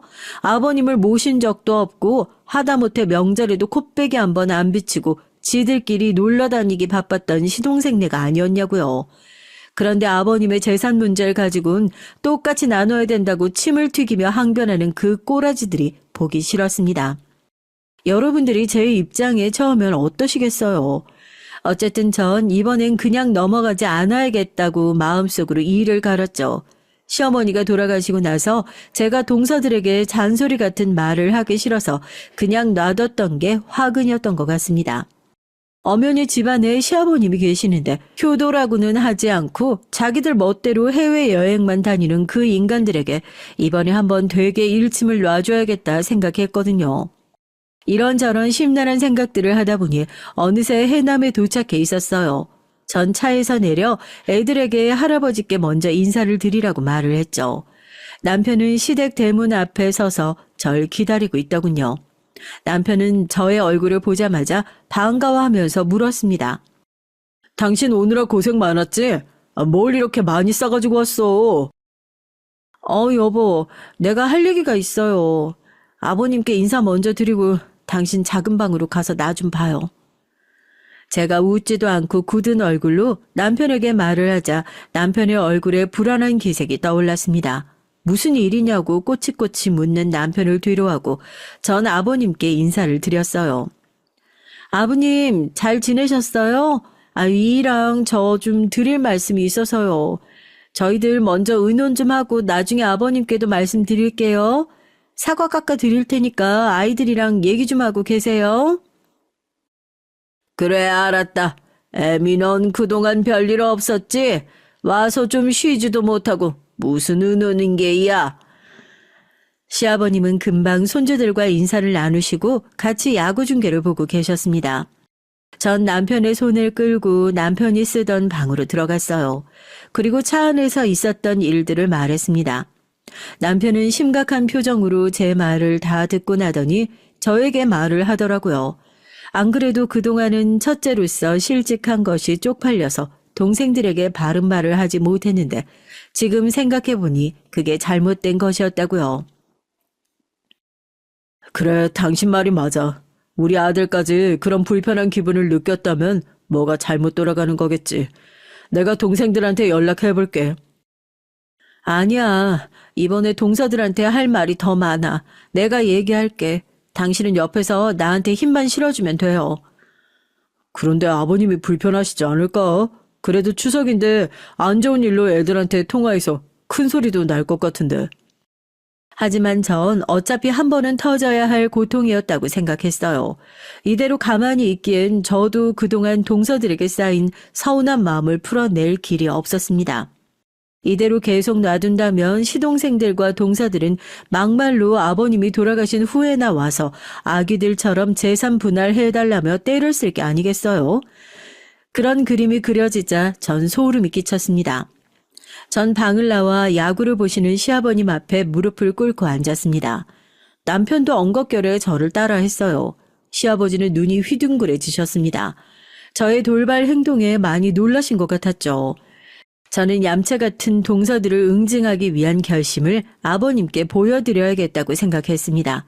조금 떨렸지만 제가 그동안 시아버지에게 서운하게 해드린 적은 없었기에 아버님만은 제 편이 되실 거라고 믿었어요. 아버님, 드릴 말씀이 있어요. 역정내지 마시고 끝까지 들어주셨으면 좋겠습니다. 예, 마지 네가 무슨 일이야? 잘못한 것도 없는데 왜 무릎을 꿇어? 얼른 일어나 제대로 앉아서 말해라.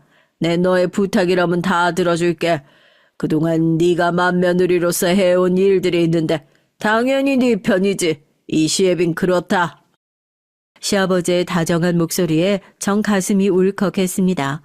그동안 아버님을 모시면서 힘들었던 일들, 제가 도와달라고 할 때마다 동서들의 냉담한 반응들이 주마등처럼 스쳤어요. 그 서러움이 한꺼번에 몰려와서 전 거의 울음이 터질 뻔했습니다. 전 숨을 삼키고 천천히 말을 이었어요. 아버님, 제가 맏며느리 노릇을 제대로 못해서 동서들이 저를 우습게 보는 것 같아요. 오늘도 보세요. 추석에 시댁에 온 가족들은 저희뿐인걸요. 큰 시동생네, 작은 시동생넨 동남아 여행 간다고 아버님 댁에 올 생각도 하지 않잖아요. 이게 과연 옳은 일인 걸까요? 아버님이 한번 시동생들이랑 동서들 기강 좀 잡아주셨으면 좋겠습니다. 그래, 내 그것들이 못돼 처먹어서 나한테 와서는 손만 벌리고 지들 필요한 돈 주면 싹 입 닫고 가버리는 건 알고 있었다. 하지만 그것들도 자식이라고 이제까지 참아왔는데 내가 잘못했다. 네 말 듣고 보니 그동안 네가 마음고생이 심했겠구나. 시아버지는 무조건 제 편이시라면서 든든하고 인자하게 웃으셨어요. 전 아버님의 미소에 용기 100배에서 우선 큰동서에게 전화를 걸었습니다. 큰동서는 전화를 계속 받지 않다가 제가 끈질기게 대여섯 번 전화를 걸자 할 수 없이 받았나 봐요. 큰동서는 시큰둥한 목소리로 오만불손하게 전화를 받았죠. 아, 형님, 저 지금 해외에 있어서 전화 오래 못해요. 통화료 많이 나오니까 용건만 간단히 하세요. 동서, 지금 추석 연휴인 건 알아? 동서가 언제부터 이렇게 나한테 당당해졌어? 추석이면 시댁에 와서 아버님께 인사도 드리고 다만 밥 한 끼라도 먹고 가야 자식된 도리인 거 아니야? 형님, 그런 설교 하실 거면 끊어요. 저 지금 관광하러 가야 돼요. 바쁘다고요. 큰동서의 쩌렁쩌렁한 목소린 옆에 계시던 시아버지의 귀에도 다 들려왔습니다. 시아버님은 정말 분기가 탱천하신 것 같았죠. 저에게서 수화기를 낚아채시더니 까랑까랑하게 소리를 치셨습니다. 작은 애 너 인연 어디 네 형님한테 이렇게 오만방자하게 굴어? 이 시애비가 뒷방 늙은이라고 지금 무시하는 거냐? 어머, 아버님, 옆에 계셨어요? 여보, 형님이 지금 아버님 댁에 계신 거야. 어떡해. 당신이 전화 좀 받아봐. 큰동서는 크게 당황해서 큰 시동생을 불러댔죠. 시동생이 전화를 넘겨받아서 시아버지께 따지듯이 말하는 것이 제 귀에 똑똑히 들려왔습니다.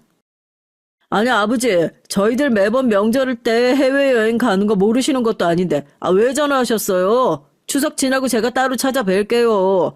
이번에 안 그래도 아버지께 부탁드릴 게 있어서 가보려고 했어요.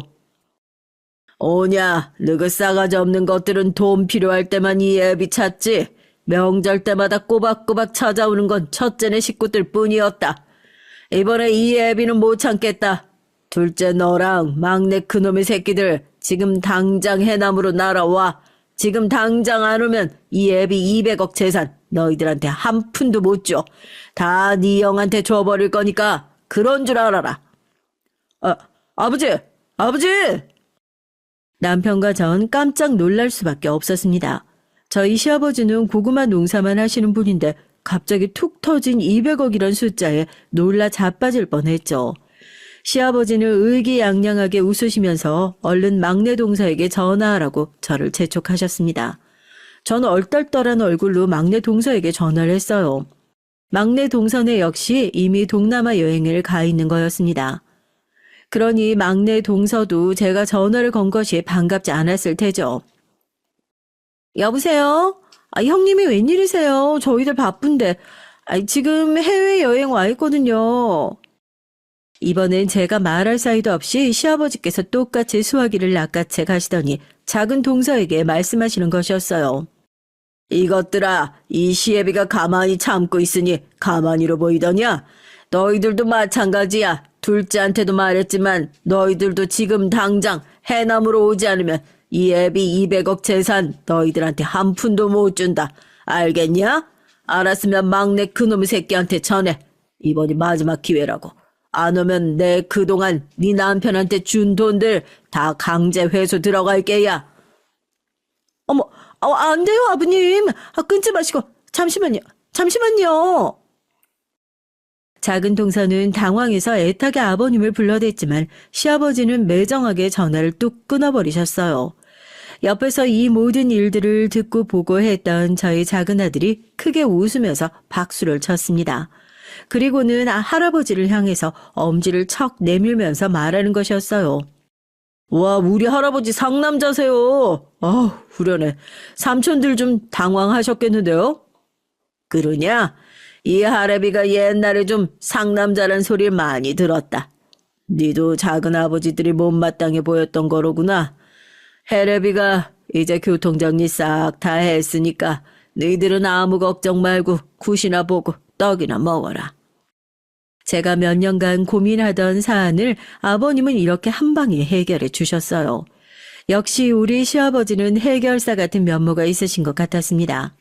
남편은 자기 아버지가 이런 분이신 줄 잘 몰랐던 것 같아요. 남편을 의문이 가득한 눈으로 쪼글쪼글 주름진 시아버님의 눈을 한참 동안 바라보다 무겁게 입을 열었습니다. 아버지, 200억이라니요? 그게 무슨 말씀이세요? 아버지 그냥 해보시는 말씀이죠? 둘째, 셋째가 하도 괘씸하니까 아버지 그냥 거짓말로 퉁 치시려고 그러는 거죠? 왜? 거짓말 같아? 안 믿기냐? 너야말로 애비가 누군지 잘 모르는 것 같구나. 이 애비가 언제 허튼 소리 하는 거 봤냐? 시아버지는 씩 미소를 지으셨어요. 그 미소가 꼭 장난꾸러기 같아서 전 풋 헛웃음이 나왔습니다. 아버님은 저희 부부를 앉혀놓고 그 재산의 경위에 대해 설명을 해주셨어요. 시아버지가 말씀해 주신 200억에 대한 스토리는 이런 것이었습니다. 저희 아버님이 처음부터 해남에서 고구마 농사를 지으신 건 아니었어요. 시아버진 젊었을 적에 농사밖에 모르시는 시아버님의 부모님 댁에서 농사가 싫다고 도망쳐 나오셨다고 합니다. 그 후 서울에서 쌀 배달이며 연탄 배달 등 안 해보신 일이 없으셨다네요. 그렇게 고생하시면서 악착같이 돈을 모아 그 당시 뻘밭이었던 강남 땅을 사들이셨던 겁니다. 그리고 강남의 아파트 붐이 일어날 때쯤 시아버지는 한 건설사 사장을 만나 그분을 믿고 아파트 분양을 받으셨대요. 그때 부동산 시장이 호재뿐이었잖아요. 그러다 보니 아버님은 아파트 건설사와 손을 잡고 아버님의 땅에 아파트를 지으셨던 거예요. 그렇게 아버님은 강남 땅 뻘밭에서 기적을 이루어내셨던 겁니다. 아버님은 그 이후로도 어디에 부동산 호재가 있다는 소문만 나면 그쪽으로 건물을 올리고 계속 돈을 벌어들이셨어요. 그래서 지금까지 건물 세 채와 현금만 해도 200억이 넘는 재산을 가지고 계셨던 것이었죠. 시아버지는 이렇게 말씀하셨습니다. 내가 죽으면 첫째 네가 다 가져가거라. 네가 너무 마음이 약해서 큰일이다. 내가 죽고 난 뒤에 네 동생들이 악어 새끼들처럼 내 유산 다 꿀꺽 해버릴까봐 걱정됐어. 그래서 내 재산에 대한 건 비밀로 했었던 게야. 근데 둘째, 셋째, 그 싸가지 없는 놈들은 그동안 너 모르게 이 애비한테 알랑방귀 끼면서 2천, 3천씩 가져다가 저번에 막내 놈은 글쎄 1억을 달라고 하지 뭐겠냐. 내 그것들 꼬라지를 참고 두고 보다가 이젠 놓을 때가 된 것 같아. 저희 부부는 그제야 고개를 끄덕일 수밖에 없었어요. 시아버지는 다 계획이 있으셨던 겁니다. 자식들을 안 보시는 척 하면서 전부 머릿속에서 계산하고 등급을 매겨 놓으셨던 거죠. 해남에서 반 몇만 평을 사시고 고구마 농사를 지으셨던 것도 이 동네에 고속도로가 뚫린다는 소문을 믿으시고 보상금 받으려고 사셨다는 겁니다. 그래서 그동안 혼자서도 농사를 계속 하셨던 것이었대요. 저희 시아버지는 한마디로 돈 버는 데는 도 같으신 분이었던 겁니다. 그날 큰 시동생과 작은 시동생이 어떻게 됐을까요? 당연히 둘 다 해남에 오지 못했죠. 나중에 그들의 얘기를 들어보니 두 시동생도 시아버지의 비밀 재산에 대해서 믿지 않았고 코웃음을 쳤다는 겁니다. 늙은 노인네의 정신 나간 헛소리라고 치부해버린 모양이었어요. 굴러들어온 복을 그들 스스로 차버린 것이죠. 참 돈만 쫓고 늙으신 부모님을 안 돌보니 자업자득이 따로 없었던 것이었습니다. 큰 시동생과 작은 시동생은 시아버지가 재산 한 푼도 못 주겠다고 선언하시자 유류분 청구 소송이라도 하겠다고 길길이 날뛰더군요. 하지만 아버님은 끄떡도 하지 않으셨어요. 아직 아버님이 돌아가신 것도 아니고 유언장 작성을 해 놓으신 것도 아니라고 하시면서요.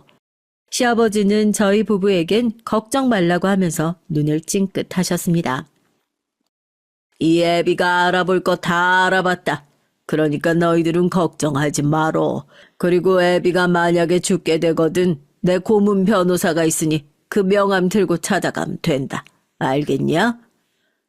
네, 알겠어요, 아버지. 감사합니다. 제가 첫째로서 이런 것들 미리 챙겼어야 하는데 제가 못나서. 어깨 펴 이놈아. 내가 제일 걱정스러운 건 너야. 세상 살기 힘든 게야. 그러니 정신 바짝 차리고 아기 같은 네 동생 놈들한테 재산 뺏기지 말고 지켜. 알았냐? 남편은 비장하게 고개를 끄덕였어요. 아버님이 시어머니 돌아가신 후 10년간 얼마나 못돼 처먹은 시동생들에게 이를 갈아오셨는지 잘 알 수 있었습니다. 시아버지는 힘을 숨기고 계셨던 겁니다.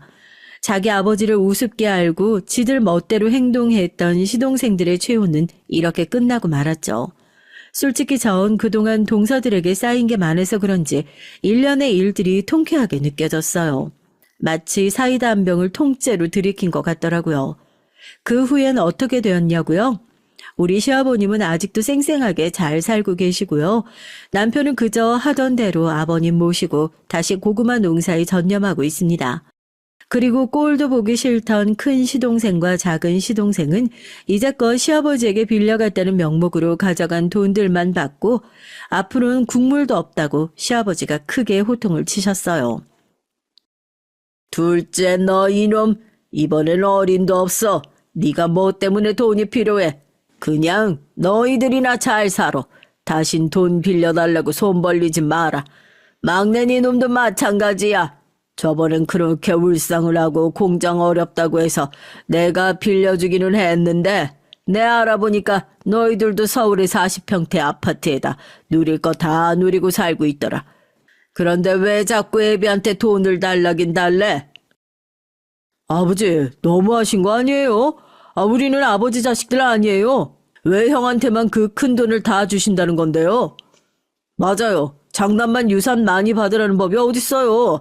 대한민국 법이 그렇게 깡통 같지 않아요, 아버지. 정 그렇게 나오시면 저도 유산 청구 소송할 거예요. 시끄럽다. 내 재산 나를 진정으로 생각하는 큰애한테만 준다는데 너희들이 무슨 권리로 그딴 소리를 짓거려. 앞으로 내가 너희 행동들 똑바로 두 눈 뜨고 지켜볼 거야. 호적에서 팔고 싶지 않거든. 저신들 똑바로 해. 알았냐? 이놈 새끼들. 아버지, 제발요. 이렇게 빌게요. 시아버지의 까랑까랑한 목소리에 두 시동생들은 어깨를 움찔 떨었습니다. 그리고 두 손 모아 싹싹 빌었고요. 그동안 그 못된 것들이 속으로 얼마나 아버님을 무시하고 뒷방 늙은이 취급을 했을까요? 아버님이 두 시동생에게 속아서 재산 다 나눠주시지 않고 이렇게 정의를 실현하시니 시아버님에 대한 믿음이 더욱 눈덩이처럼 커졌습니다. 그 사건이 있은 후부터 전 시아버지가 하시는 말씀이라면 파트로 매주를 쏜다고 해도 다 믿을 정도였어요. 시아버지는 묵묵히 일하는 제 남편을 이제 꽉 믿고 몇만 평 고구마 밭뿐만 아니라 강남의 다른 건물에 대한 권리와 월세 수익 관리를 맡겨주셨습니다. 제 남편도 이제 소위 말하는 건물주가 된 것이었죠. 전 이러한 행운이 믿기지 않아서 지금도 볼을 가끔 꼬집어 보고는 합니다. 시아버지는 제가 힘들게 보험 영업하는 걸 불쌍하게 여기셨다고 예전부터 그만두라고 하셨거든요. 하지만 전 아직도 보험 영업하는 것이 힘들지 않아서 그 일을 그만두지 않았어요. 다만 예전처럼 아등바등 살지는 않고 있어요. 지금은 남편이 실직하고 가장이 되어서 답답했던 과거는 우리 부부의 저녁 술안주거리처럼 되었습니다. 저녁에 일과를 마치고 돌아오면 술 한 잔 기울이며 그때 일을 떠올려보곤 합니다. 당신 이제 곧 60 되는데 당신도 해남 고구마밭 내려와서 아버님이랑 나랑 같이 살면 어때? 애들도 이제 회사 들어갔고 지들이 알아서 결혼도 하고 할 거 아니야. 그러면 우리도 시골에서 전원 생활하자고, 유유자적하게. 그래, 나도 생각 좀 해볼게. 아무래도 애들이 둘 다 집 떠나면 나도 집 정리하고 아버님 말년까지 모시려고 생각했어요. 뭐 조금 앞당겨진다고 생각하지 뭐. 시아버지는 가끔 그런 말씀을 하시더군요. 아직도 저나 남편 모르게 큰 시동생, 둘째 시동생이 아버님께 전화를 해서 싹싹 빌어도 보고 아버지에게 소송 건다고 페류나 같은 짓거리를 한다고 하더라고요. 그 말을 들을 때마다 전 소름이 오싹 끼칩니다. 혹시나 시아버님이 돌아가시고 나면 그 시동생들에게 남편이 얼마나 닥달을 당할까 하는 생각이 들어서 말이에요. 제가 그런 걱정스러운 기색을 내비치면 시아버지는 웃으면서 저를 안심시켜 주십니다. 그네야, 걱정하지 마라. 내가 그 욕심 많은 것들이 너네 부부 재산에 손 못 대도록 잘 단돌이 시켜놨으니까. 내가 만약 죽더라도 애비한테 고문 변호사 명함 주었다. 유언장에도 함부로 손 못 댈 거야. 앞으로는 너희들 마음대로 돈 쓰고 살아. 애미, 네가 보험 그깟 거 안 해도 평생 먹고 살 만큼 돈이 있으니까. 내가 네 덕분에 말년이 참으로 행복하다. 죽을 때까지 건강하게 팔팔하게 살다가 갈란다. 그러려면 운동도 열심히 하고 일도 쉬지 말아야지. 네, 아버님. 아버님 덕분에 제가 많이 배워가요. 저도 이제 노년 준비해야 되는데 아버님 오래오래 사시면서 저희 부부 앞으로도 잘 지도해 주세요. 그러려면 꼭 오래 사셔야 돼요. 제 대답에 시아버지는 호탕하게 웃으시면서 제 등을 두드려 주셨습니다. 저희 부부도 아들만 둘이니 앞으로 아버님의 지혜를 배워야겠죠. 그런 일은 정말 없어야겠지만 저희 부부도 말년에 애들한테 주도권 잡혀서 휘둘릴지도 모르니까요. 네, 저도 우리 시아버지 같은 멋진 노인으로 늙어가는 것이 소원이 됐습니다. 앞으로 살면서 제 애들에게도 부모님에게 효도하는 것을 몸소 보여주면서 살고 싶어요. 저도 늙어서 7, 80세가 되면 아들 둘에게 휘둘리지 않고 우리 시아버님만큼만 하고 살고 싶습니다. 오늘 제 얘기는 여기까지인데요. 여러분, 제 얘기 어떻게 들으셨는지 궁금하네요. 현명함은 노년의 훈장이다. 이런 말이 탈무드에 있다고 하던데요. 저도 우리 시아버님을 본받아서 우리 애들에게 맹목적이고 어리석은 자식 사랑만큼은 하지 않도록 노력해야겠어요. 그 애들이 잘못 나가면 바로 잡아줄 수 있는 부모 노릇을 해야겠다는 생각입니다. 이것으로 제 사연은 마치겠습니다. 여러분들 가정에 축복이 가득하시길 빌게요.